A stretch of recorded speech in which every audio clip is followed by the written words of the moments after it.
Welcome back, everyone, to Random's Thought, Mythgard Melee Ladder Edition. It's been a little while since I put one of these together, but there have been a few intervening patches and events and things going on that had changed the landscape, and it always felt as though there was, oh, well, I just need to wait for the next thing to happen, and then we'll get back into a rhythm. And then all of a sudden, whoops, it's been a long time. So we're trying to dive right back into it. Now, in the interest of not always showing my wins, we actually selected a loss today. And this one is especially interesting to me personally because going into this, I really thought I was at an advantage. Now, let's take a look at the game and see where I punted it away, or were my initial conceptions just simply incorrect. So here we are. We're up against an orange-purple Rebels list featuring Colosseum. Probably nothing too out of the ordinary for anyone that has played Mythgard in, I don't know, the last couple months. So we're playing green-red Turn of Seasons. Now, as I mentioned earlier, going into this, I anticipated that I would be an advantage. We have out-of-combat removal in the form of Ignition, although admittedly the Ready for Anythings that you can both see on screen, and we are anticipating kind of throw a wrench in those plans. But we also have access to a number of other tools, such as Led Astray, in order to try and fight everything. Now, our opening hand isn't exactly spectacular. We do have a number of kind of awkward things, such as the Helicarrier and Short Stag, that we're okay with burning, but we want to burn red initially, and we're going to slow the game down a little bit so we can get right into that. We're going second, which I think is also super beneficial. Tree of Life is very important. Our opponent leads off with we'll call it an aggressive start in Storied Martyr, but I want to point out mistake number one, and we're barely into the game. So we play the tree, sure. Now, I prefer to play the tree in lanes 2 or 6 here. The reason for that is often you can get something in 1 or 7 that you can protect. Now, this particular list doesn't really have anything to protect. Notably, we do not have things such as Brimebound Believer or Crimson Acolyte that you would want to slam down in those lanes and then ensure that your opponent can't immediately attack them in some fashion. Maybe not immediately, but you get the idea. There is the risk of Racer, which we do see in our opponent's hand, but didn't know at the time. The mistake here is actually burn on turn 1. We took 2 damage for no reason. Now, it's obvious we want to burn the Helicarrier and the Stag, as I pointed out earlier, but in this particular case, why did we not burn a red card?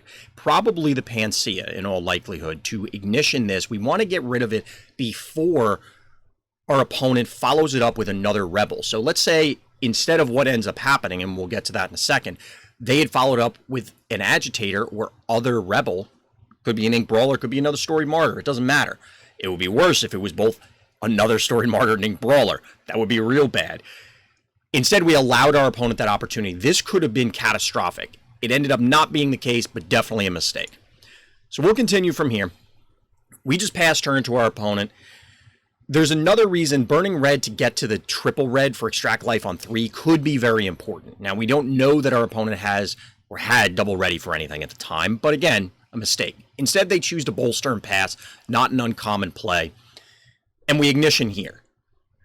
Now, what could have happened, again, further building upon our previous mistake, instead of having to ignition on 2, we could have utilized Foresight on 2 and then set up our turn 3 draw. So, for example, we really want to find Led Astray. As mentioned, we know that Ready for Anything is coming. We know that things like the Arquebus exist, although if it gets Ready for Anything, guess what? It's out of Led Astray range. But there's a variety of different things that could be played that can't necessarily be cleanly addressed with burn.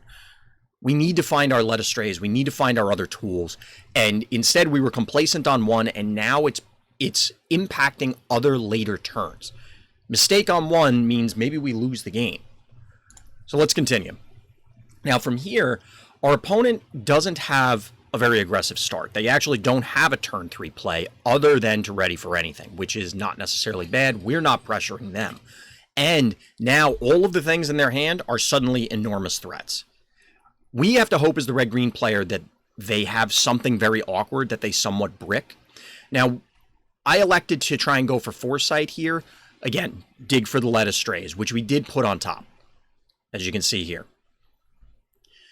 Now, our opponent, unfortunately, did exactly what I alluded to earlier and was able to slam a bolstered Led Astrayed Arquebus, which is now a 6/4. So not only is it enormous, And they're clearly going to follow it up with more threats. We have no way to effectively remove it right now because it has warded and armor.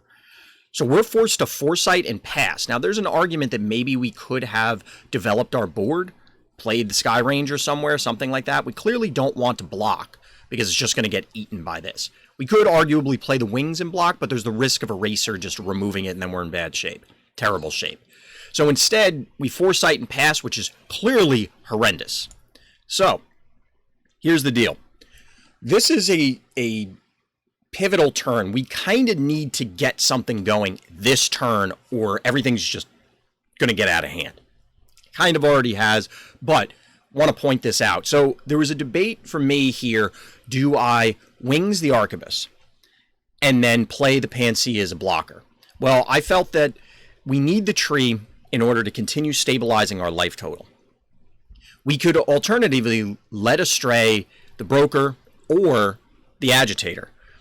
I ended up electing to go with the led astray on the agitator in order to preserve the tree for the reasons mentioned. We then play the Panacea because we have this awkward 2 spare mana, just to block, draw a card, and stave off some of the damage.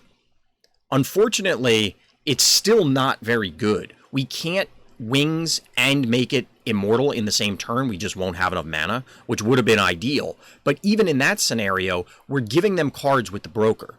So that's part of the reason that I elected to let astray on the agitator and then block with the Panacea. The broker's only going to get 1 counter. We're stalling for some time. We're drawing an extra card.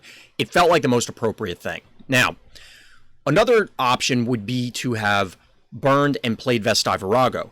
I elected to go away from this for, well, really one central reason, and that's Dark Passenger. I felt if our opponent was able to Dark Passenger anything, and we could have played the broker in 1 so that it wouldn't get hit by Eraser, but if they were able to Dark Passenger, we'd probably be dead. I think the loss of tempo there would just be enormous, and we're just toast at that point, because they could possibly trade in with this, or they could just trade the broker, continue to push damage. We would lose the tree because we wouldn't be able to remove the agitator due to the mana cost of the Virago. There are a lot of negative things that would happen with that. Ultimately, I think that the whiff of the foresight on 2, we don't know what would have been there, but it heavily impacted this. There's the potential that we could have found something and not have been so far behind here on turn 5. We end up going with, as I said, the led astray into Panacea plan just to buy more time. I'm praying that one of 2 things happen. Either we can set up a bonkers calculus, unlikely, or we're somehow able to find Gigantomachia. It's possible for us to top deck out of this scenario. We know that our opponent's going to have a bunch of big monsters in their hand because they played the Ready for Anything. They have Bolster. There's a lot of dangerous things that could come down. And there's the potential that if we get a Gigantomachia, we blow them out. Now here, one of the big sad trombone moments for us, and I'll pause it again, is that Gigantomachia, A, would not deal with all the threats, but we would take the 2 for 1 at this stage. We're going into turn 6, and unfortunately, we cannot calculus their board away. 5-4-3. Little unfortunate. So instead, we're again forced into playing some very clunky setups. We can do some things, but we're going to be giving our opponent cards due to the fact that we're trading in. We're going to be building counters on their Colosseum. It's really looking grim for us. So in this case, I burned the raid because I didn't think we'd have time to play both. But we want to get 1 to try and dig. There's too much damage on the board to ignore it. We have to remove something. And I felt that with the extract in hand, if we remove one of these, we can extract, well, most likely the broker, which unfortunately is now going to draw a card. But we can get 5 life back, negate one of the Arquebus attacks, but it takes an entire turn to do all of this. And we're at 11. It's really looking bad. So here's where I think we make another mistake, on top of all the other ones that we've made, is on this upcoming turn. So there's the potential that, again, we could still Gigantomachia for a little bit of value. We could set up an amusing play where it's turn 7. If we had the Gigantomachia, we could ignition the Martyr. It buffs the Kyber over here. We Makia, it gets the broker, it gets the cannon, it would get the Kyber, and it would only leave this. We would take a hit and go to 7, but we would be somewhat stabilizing. In this scenario, we don't have anything that realistically allows us to X for 1. The Makia is one way. We can't calc this board because it's not... I mean, we could calc the Arquebus and the Kyber, which is not necessarily unreasonable. That is something we could do or could have done. I think it probably would have been the better play than what we elected to do. Well, especially considering what we elected to do. But what I was trying to do with this play, that we'll play it, we play the Gallows Boy, and my expectation was that our opponent was going to run in with the cannon in order to push more damage. However, I should have anticipated their opponent, who is a very good player, would presume that we had calculus in hand. Or at least the potential for calculus. I had thought they would elect to go this route because it's just as likely for us to have calculus as it is to have Gigantomachia, and therefore Gigantomachia would have tagged the Divinity Cannon that's remaining. Instead, what they did was they punch the Gallows Boy with the Arquebus, and that basically ruins our calculus play. I was a little concerned about playing it directly in front of the cannon, that our opponent would have punched with the broker since it would have lived, and then we wouldn't have set it up. The only chance we really had, I felt, was to get this to 4 health. Then we could do basically the same play by popping the Martyr and then calcing 2 things at 4 health. Realistically, we probably should have taken what we could get, calc these 2, Ignition, the Martyr. We would have given our opponent another card, which is part of why I shied away from it. Maybe we could have just ignored the Martyr for a turn. The tree would survive without our opponent investing more cards, aka Eraser. So we would have taken less damage, still had the Extract in hand to be able to remove something, potentially the enormous cannon, so that it ends up giving us more health. But we didn't do that. And instead, we got the worst of all options. Our opponent ends up, like I said, just crashing into the Gallows Boy, still maintaining a board presence, still threatening, and not just a board presence, this is a super threatening board. And now we're really out of it. We have to top deck a Gigantomachia, or there's just no hope at this stage. We still would be in a terrible position, because our opponent would have the first act plus a remaining board position, but it's kind of our only hope at this stage. Since we're on turn 8, the Raid the Tombs gives us an opportunity to try and dig for it. Didn't find it. And this is pretty much all she wrote at this point in time. There's really not much else to play out. At this point, I kind of resigned myself, admittedly, to the loss. I probably should have earlier, given my poor play, but at this point, there was really nothing that I could do, or I felt there was nothing that I could do, especially given the follow-up plays from our opponent. And you'll see that I kind of just play stuff. It doesn't really matter, especially on this turn. We're at 1 life. We will be gaining a life from the tree, but ultimately our opponent slams 2 brawlers, and we can't clear the existing things.